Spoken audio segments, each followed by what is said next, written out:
এটাই হলো শাস্তিনাগার বাসী। আমাদের বলেন ঠিক না বেঠে, আমাদের বলেন ঠিক কিনা।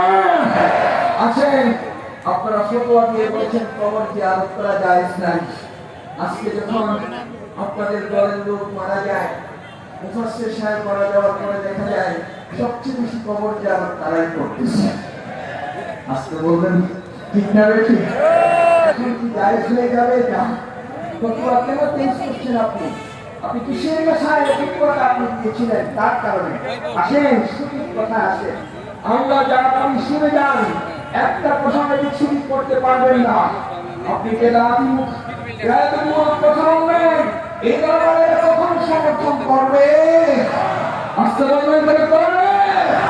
আজকে এই দরবার যে যেদিকে পাতা হয়েছে তাদেরকে সুদা করে দিয়েছে। বলেন ঠিক করেছে? আছে আপনাদেরকে বলি, বাংলাদেশে হাজারো মুফাসসির আছে, হাজারো তাফসীরকার আছে, কথা বলতে গিয়ে লাগামহীন কথা বলেছে এদিক সেদিক।